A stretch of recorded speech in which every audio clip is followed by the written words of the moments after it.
नमो अरिहन्ताणं नमो सिद्धाणं नमो आयर्याणं नमो अजायाणं नमो लोये सव्यसाहुणं मंगलमय मंगलकरण वीतराग विज्ञान नमो ताहि जाते भई अरिहंतादि महान करि मंगल करि हो महा ग्रंथ करन को काज जाते मिले समाज सब पावे निज पद राज। अपनी चर्चा मोक्ष मार्ग प्रकाशक चौथे अधिकार पेज नंबर 93 मोक्ष महिमा पर चल रही है। 2 दिन से निरंतर हम उसके लिए रिसर्च के रूप में जान रहे हैं, देख रहे हैं और समझ रहे हैं कि मोह की महिमा हम दूसरे के मोह की बात नहीं कर रहे हैं, हम स्वयं के मोह की बात कर रहे हैं कि हमारे अंदर भी कहीं तीव्र मोह मंद मोह तो नहीं रह गया। कि 10 लक्षण की पूजन में हम एक लाइन पढ़ते हैं, फांस तनक सी तन में साले, कि 5 फीट 5.5 फीट के शरीर में अगर इतनी सी फांस लग जाए, फांस समझते हो, लकड़ी का इतना सा तिनका चुभ जाए तो पूरे शरीर को परेशान करके रख देती है। रात भर नींद नहीं आती है, छटपटाहट होती है कि कब वो निकले और कब मैं बेचैनी से सुकून पाऊं। ऐसी अगर तुम सम्यक दर्शन पा रहे होगे या मोक्ष मार्ग में आगे बढ़ रहे होगे या मोक्ष में सिद्धालय के लिए जा रहे होगे, वो थोड़ी सी भी तनिक सा भी राग रह गया तो तुम संसार में ही रहोगे, मोक्ष में नहीं जा पाओगे। उदाहरण आपको याद है, 5 पांडव पालिताना शत्रुंजय के पहाड़ पर्वत पर खड़े थे, उपसर्ग हुआ, 2 जन को तनिक सा राग आया, थोड़े से भाव इधर उधर हुए, 3 पांडव 3 मुनिराज तो मोक्ष चले गए, 2 सर्वार सिद्धि गए, नकुल और सहदेव, युधिष्ठिर भीम अर्जुन मोक्ष चले गए। इतना ही सा तो किया। हम बहुत सारे लोग वो मिल जाते हैं कि भाई जैसे 28 मूल गुण मुनिराज पालन करते हैं, करने नहीं पड़ते, पल जाते हैं, पालने नहीं पड़ते, पल जाते हैं, और अगर एक आध भी कम हो तो वो पूजने नहीं है, अपन मानते कहते हैं। तो बहुत सारे लोगों का मत ये रहता है कि एक ही तो छूटा, बाकी 27 तो पल रहे हैं ना, हमसे तो लाख गुने ही अच्छे हैं ना, कपड़े नहीं पहनते, एक टाइम भोजन लेते हैं, तो ऐसा मत रहता है। नियम पूर्वक ली गई प्रतिज्ञाओं को कर्तव्य पूर्वक निभाना चाहिए, या तो लो मत, या लो तो पूरी प्रतिज्ञा पूर्वक निभाओ। कि एक नियम तुम्हारा टूटा तो तुम्हारे संसार चक्र को भी विनाश कर देगा, कहां से कहां पटक देते हैं। आज ही मैं बात कर रहा था इन लोगों से, उत्कर्षण और अपकर्षण समझते होंगे आप, कि पाप प्रकृतियां कब पुण्य में बदल जाए, पुण्य प्रकृतियां कब पाप में बदल जाए, कोई भरोसा नहीं है जिंदगी का। कि बॉडी का ब्लड जो है कब पानी रूप हो जाए, पानी का ब्लड कब ब्लड रूप हो जाए, कोई भरोसा नहीं है। कोरोना का काल देख लिया है अपन ने, कि जो सुरक्षित थे, स्वस्थ थे, वो एक दिन में बैठे बैठे चले गए, कोई भरोसा नहीं उनका। और जो जाने वाले थे वो जीवित रह गए। कल परसों भी उदाहरण दिया था कि बाढ़ आ जाए नदी में तो बड़े बड़े पेड़ ऐसी टपक जाते हैं और छोटी छोटी घास जो रहती है वो ऐसी लगी रहती है, कोई भरोसा नहीं जिंदगी का। आज भक्ति कर रहे थे हम, तो हमें तो भक्ति का बड़ा रस है, हमसे भक्ति कोई कराता रहे दिन और तुम्हारी भक्ति कम नहीं होगी 1 मिनट भी। रे भवी जन ध्यालो आत्म राम, कौन जानता कब हो जाए जन्म मरण की सा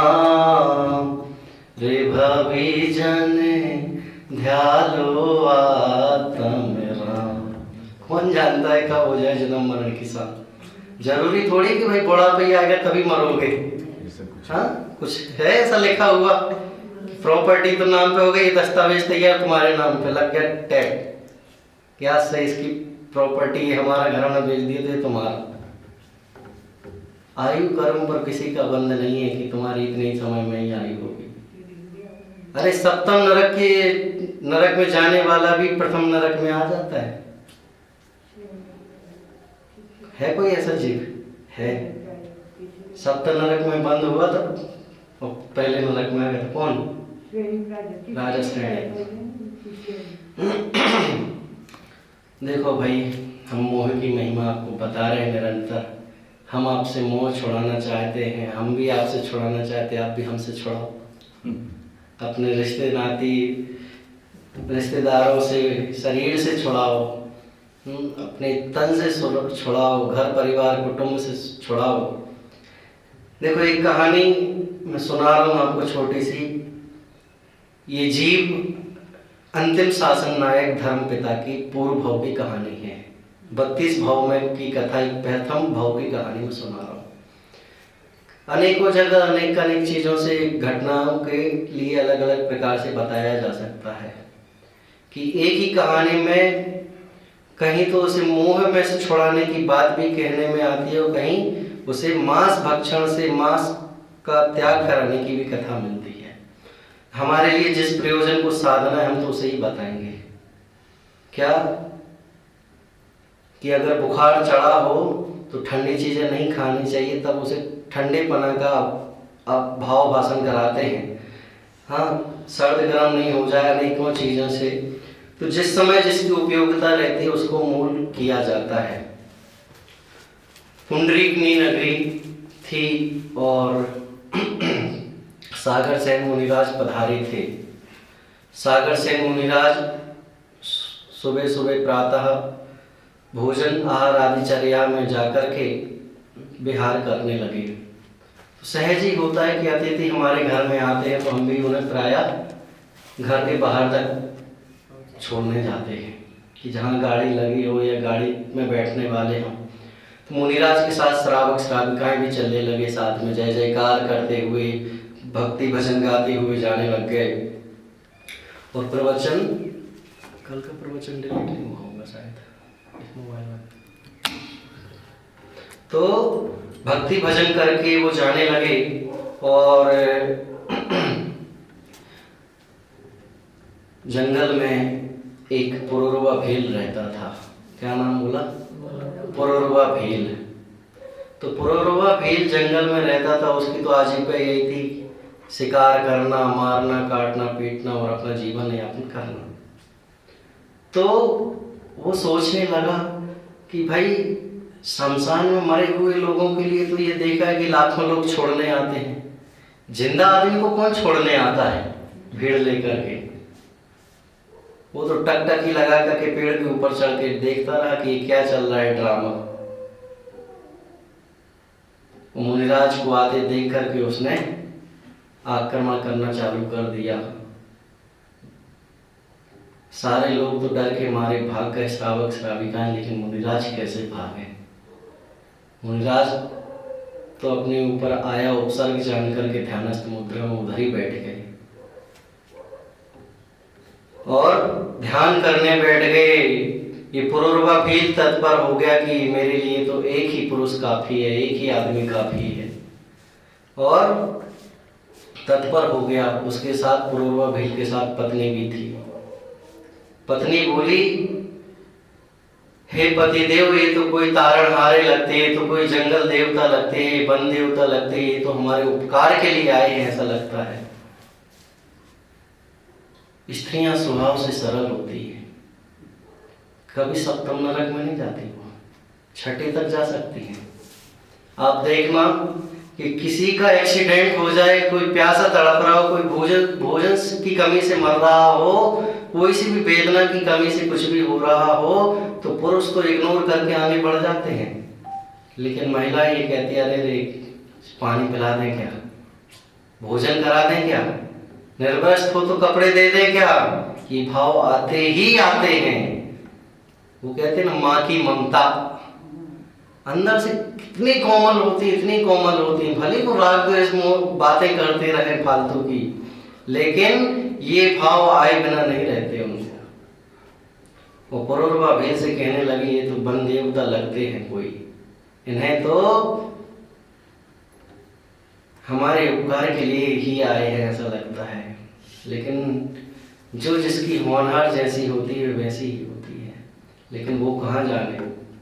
जैसे उसने तीर कमान साधा, उसके हाथ थम से गए, कीलित से हो गए, ये मैं क्या करने जा रहा। मुनिराज के पास, मुनिराज की मुद्रा को देख करके तो उसके भाव परिणमित हो गए और अपनी साधना, उनकी साधना को देख करके वो ऐसा भाव भाने लगा कि ओहो ये तो हमारे उपकार के लिए आए हैं, मैं ये क्या करने जा रहा था। उसने अपने धनुष कमान छोड़े और मुनिराज के सामने पहुंचा, हे प्रभु ये मैं क्या करने जा रहा था, हमसे बड़ी भूल हुई। अब वो क्या जाने नमोस तो क्या होता है। उसने तो अपना माथा टेक दिया। मुनिराज जैसे ध्यान से उपयोग से बाहर आए, धर्म वृद्धि अस्तु को आशीर्वाद दिया। अब वो क्या जाने धर्म वृद्धि अस्तु क्या होता है। वो तो यही सोच रहा कुछ अच्छी बात कह रहे हैं। वो रोते रोते फुदक फुदक कर रो करके ये कहता कि मुनिराज भगवान मैंने कोई अच्छा कार्य नहीं किया जो आप मुझे उपदेश अच्छा देते हो। मुनिराज के ऊपर कोई अच्छा कार्य भी कर दे या बुरा कर दे, वो तो दोनों के लिए एक समान देखते हैं। मुनिराज को उपदेश देने के लिए भीड़ की जरूरत नहीं होती है। मुनिराज ने वही उपदेश देना उसको प्रारंभ किया और मुनिराज ने पूछा कि हे भव्य जी तुम क्या करते हो। पुरुरवा भील बोला मेरी तो आजीविका जानवरों को मार करके खाना, मांस मदिरा खाना पीना है। मुनिराज ने कहा ये मांस मदिरा छोड़ दो ना तुम। तो बोलने लगे ना ना ना ना ना, मैं छोड़ दूंगा तो मेरा जीवन कैसे चलेगा, मैं अपने स्त्री पुत्र को कैसे क्या खिलाऊंगा। तो मुनिराज ने कहा, सोचा अंदर ही भावना से, क्योंकि वो तो अवधि ज्ञानी थे, वो तो जानते थे कि आज का ये जीव अंतिम शासन नायक धर्मपिता महावीर के रूप में होंगे। उन्होंने जाना है तो पवित्र, लेकिन इसे कोई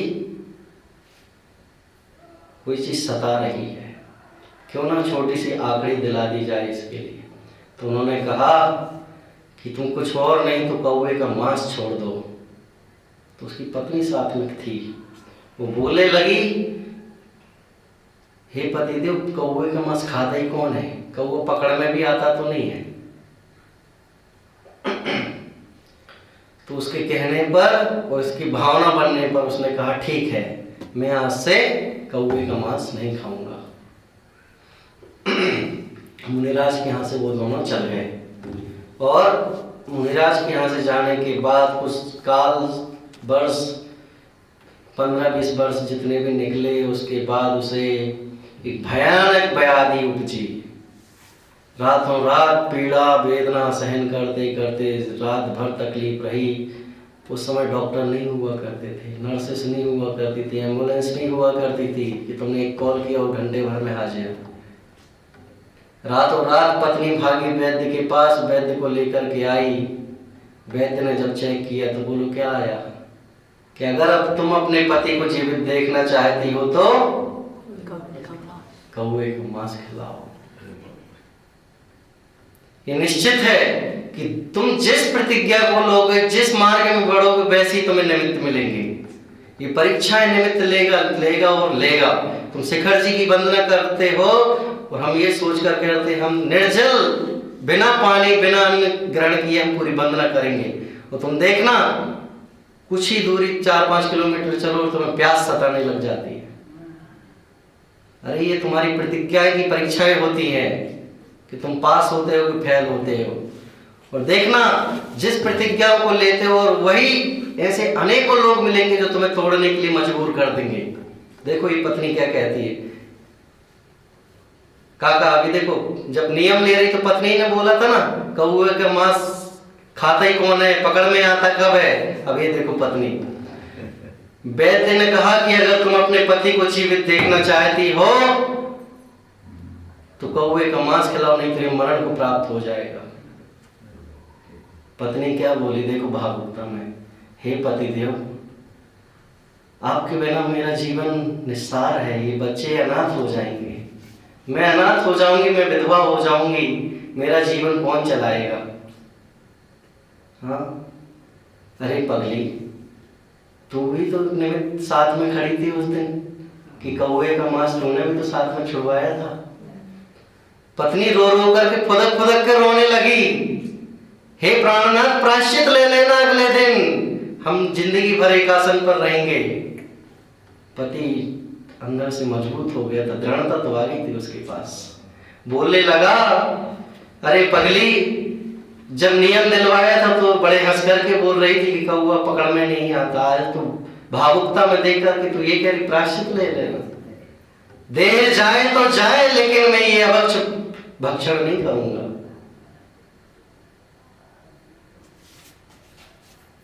पत्नी बोलने लगी, धन्य हुई आज मैं आपको वर्ण करके जो मुझे ऐसा जीवन साथी मिला। जीवन साथी तो असली ये है कि मोक्ष मार्ग में बढ़ाए, ना कि मोक्ष मार्ग से खींच करके चलो संसार मार्ग में, प्रायश्चित ले लो। और आज वो दृढ़ता नहीं दिखाता और एक समय की लोलुपता के चक्कर में, एक समय के जीवन के चक्कर में वो खा लेता, जीवन तो वैसे भी नहीं बचना था उसका।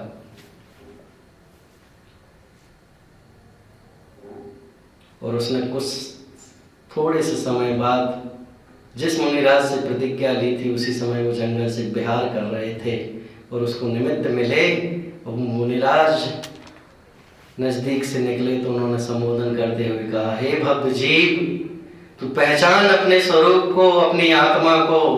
तूने अनादि काल से कष्ट ही कष्ट पाए, नरक में, त्रेंच गति में, हर जगह कष्ट ही कष्ट पाए हैं। ऐसे ही अनंत सागर निकल गए हमारे, अनंत भाव न निकल जाए। तो अपने स्वरूप को पहचान तो एक बार। वो अपनी आत्मा का चिंतन करते करते अपने में डूबा डूबा डूबा डूबा। वो न आत्मा को जानता था, न अपने वैभव को जानता था, न जैन धर्म को, न जैन शासन को जानता था। लेकिन उपदेश सुनकर के उसे कुछ लगा तो सही कि ये मुझे सच्चा उपदेश दे रहे हैं। वो अपनी पत्नी को देख करके भावुकता में रोया नहीं कि मेरी पत्नी का क्या होगा, मेरे बच्चों का क्या होगा, मेरे घर गृहस्थी का क्या होगा। ये नहीं कहा कि तुम इस मार्ग को छोड़ करके निज घर में आ जाओ, कुछ नहीं बोला। वो तो अपनी अंतरात्मा को भावुकता होकर अंतरलीन होते होते होते अंतरलीन होता हुआ उसने देह छोड़ दी। पता है कहाँ गया वो जीव? 16वें स्वर्ग का इंद्र बना।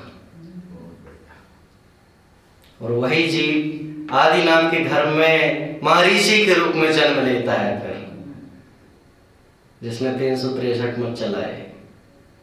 अगर वो ये 363 मत नहीं चलाता तो एक ही धर्म बचता था अपना, जैन धर्म।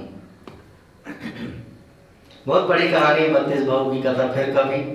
तो मुझे तो ये बताना था, मोह में इतने मत डूब जाओ कि हमारा मोह में ही ले डूबे। हाँ, अगर हम दृढ़ता नहीं दिखाएं तो हमें तो दुनिया ऐसी है कि तुम नरक में चले जाओ हमारी तरफ से। कल के दिन तुम कहने लग जाओ, मम्मी हमें बात नहीं करनी, हम तो अब घर पे आएंगे जब भी बात करेंगे, हम तो बस धर्म ध्यान करेंगे। देखना तो मम्मी तुम्हें धर्म मार्ग में नहीं, बेटा अभी तुम छोटे हो, अभी तुम्हारी उम्र ही क्या है, अभी तो खाने पीने की है, तुम्हें शादी करनी है, बच्चे देखने हैं, जॉब करनी है, घर गृहस्थी चला। मोक्ष मार्ग में जाने वाले हर जीव को रोका जाता है, कोई नहीं पढ़ने देना चाहता। कोई सा भी पुराण उठा के देख लो, कोई सी भी जिनवाणी उठा के देख लो, जिनवाणी की भी बात छोड़, तुम घर में रहते हुए भी एक दिन अगर उपवास करने का नियम ले लो तो तुम्हें देख लेना 4 लोग टोकेंगे। तुम गुरुकुल में आने की बात कर रहे थे, तुम्हें 4 लोग वहां से भी खींचने की बात कर रहे थे। अरे गुरुकुल में कुछ नहीं होता, पढ़ाई लिखाई नहीं होती, वहाँ धर्म नहीं सिखाते, ये नहीं सिखाते, हाँ भ्रष्ट कर देते हैं। हुआ था कि नहीं हुआ था ऐसा? और जब तुम हासिल कुछ प्राप्त कर लेते हो तो वही जीव कहते हैं देखो मैंने पहुंचाया था इसलिए आगे बढ़ गया।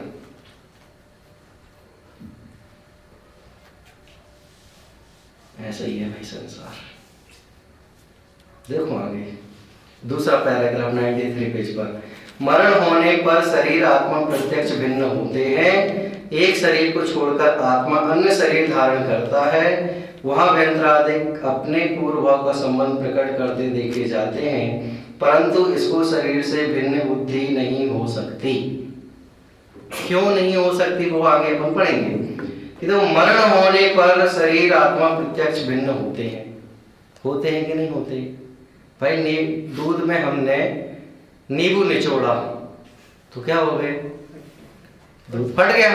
पानी अलग दही अलग दिखने लग जाता ना, दूध अलग दिखने लग जाता ना।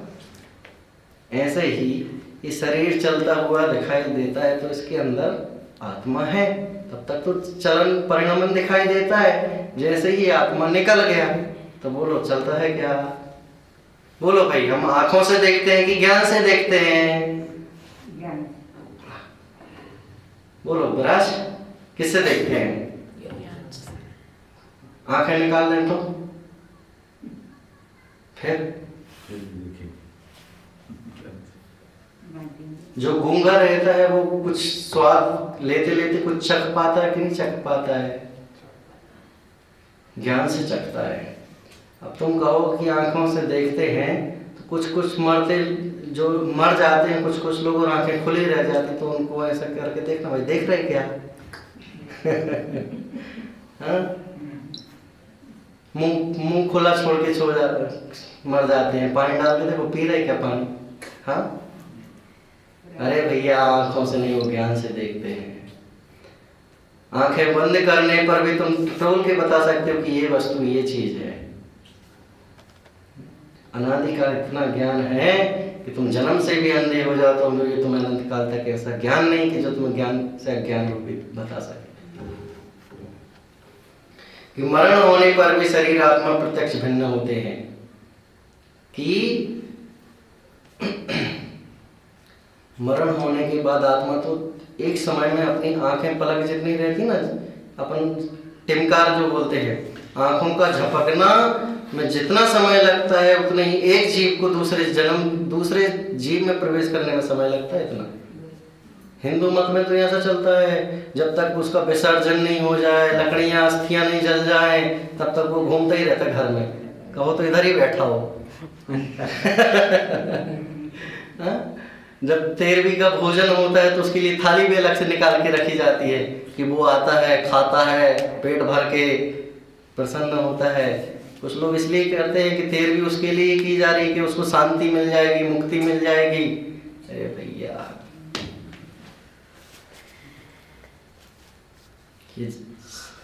शुरू से ही यही मारीची के जीव ने यही मिथ्या मत फैलाए, इसने ही करवाए सब नाटक नौटंकी। हम उस मारीची को गलत बोलते हैं जो आज हम जिसकी पूजा करते हैं।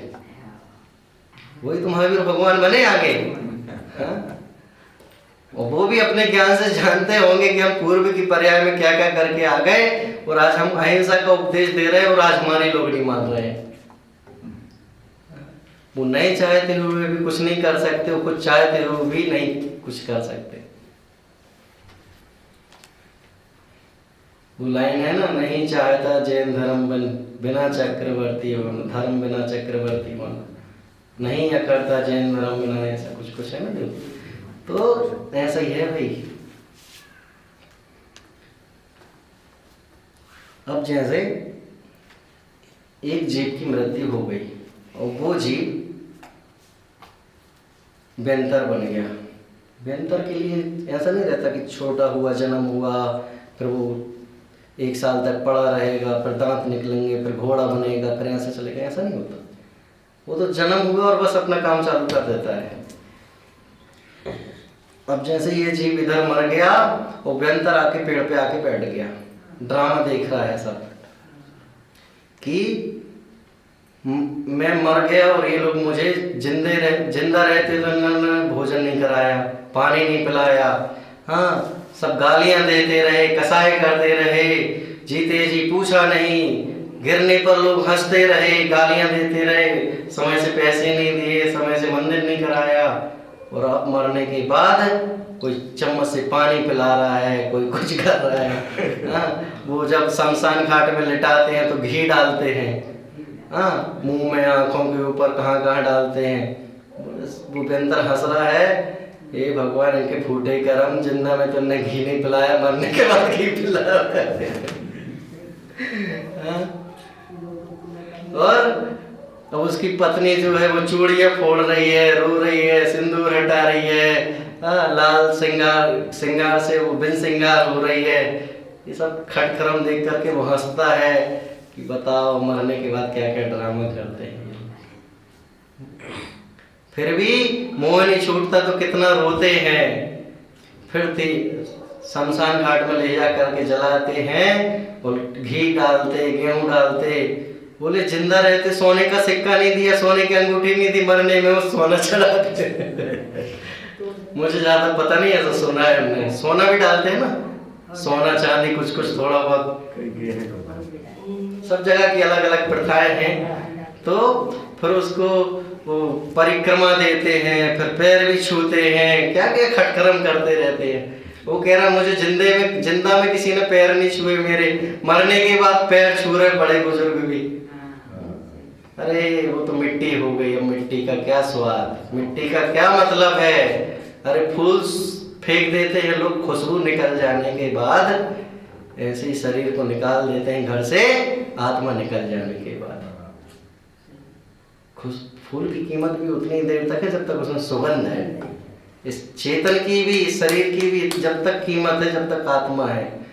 जब तक ही हम उसको भाई माता पिता बोलते हैं, जैसे ही आत्मा निकल गई बॉडी हो गई डेड बॉडी, एक सेकंड नहीं लगता उसको माँ कहने में, पिता कहने में, भाई कहने में, पत्नी कहने में। मिट्टी हो गई वो मिट्टी।